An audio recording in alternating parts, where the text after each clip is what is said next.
Hello there, it's me, Mr. Moja. And this is my wife. She's a gorgeous piece of work, isn't she? こんにちは、もじゃ嫁です。 So today, my wife and I would like to share with you Japanese words that we don't like very much, delivered in an obnoxiously clickbait top 3 format. Number 3. What's mine? You have to hear when conversing. Osewa ni natte imasu. Now, for those non-Japalurpers, it's a formal expression that you use when you start talking to someone who has done something of significance for you or to you. Maybe you're talking to a customer or someone from a company that has dealt with your company at least once, or you're talking to the teacher at your kid's school, or really just anyone in society that you happen to deal with. Right after the greeting, you've got to let them know, literally, you're looking after me, which lets them know how indebted to them you are. Now, you might think it's nice to have these polite conventions in conversation. Personally, I feel like being obligated to pretend that you really care about people and their deeds totally waters down the sincerity that you get in real human interactions. If I can go off on something of a tangent here, I would even go so far as to say that the politeness characteristic of the Japanese language functions in reality as an excuse to avoid treating people like actual human beings. And it differs from British politeness in that at least British are self-aware of the two-faced nature of polite language. じゃあ私の第3位、いやよいやよも好きのうち。これは割と肉食系男子が使っている感じ。男性が口説いてきて口先では嫌って言っても実はそうじゃないからガンガン口説いていこうっていう感じで使うかな。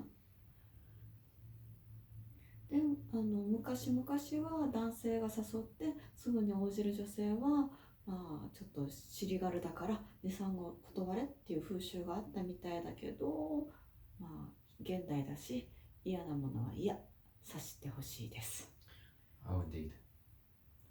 あとね、スウェーデン食わぬ男の恥っていう言葉もなんか嫌だ。 Alright then, let's move on to number 2.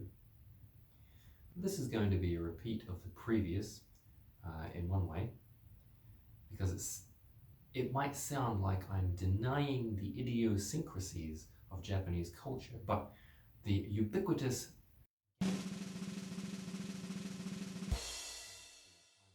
ganbari is not the kind of cheer I like to receive. Yes, my number 2, a ganbari, it means something equivalent to do your best, specifically this imperative form. It kind of puts a lot of pressure on people, I feel. It's almost irresponsible. You know, it's like regardless of how you felt about this, I want you to do your best. And it never means something like, as long as you made an effort, doesn't matter whether you win or lose. No, it actually means you have to win, or you have to finish, because I'm demanding that you do. Yuck. じゃあ私の第2位、ブスのくせに。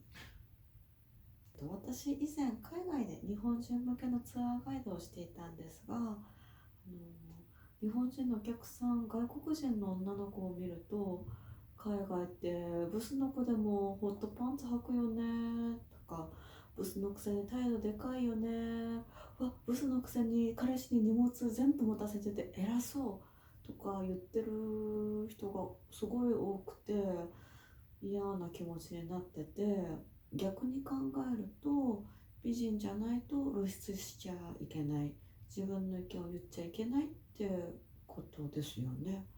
どんな体型でもおばあちゃんだろうと好きな服を着ていいし、意見が合えば言っていいのになぁとちょっと残念に思います。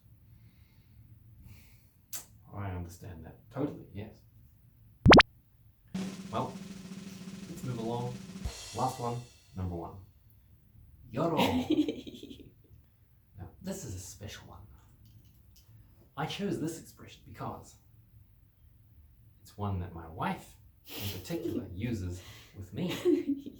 You see, now when you ask someone to do something in Japanese, and you follow that request with a Hiroshiku onegai shimasu, now that's a very polite way of saying please, please, please with a cherry on top.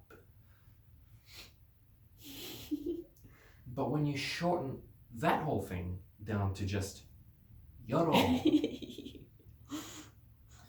it's practically a slap in the face. Well, that's how it feels to me. It's like if someone just says, do this thing. I'm fine with that. But when it's, do this thing, okay, thanks, bye. That's just fueling the fires of irritation I didn't even know were there. 誠に申し訳ございません。これからもよろ。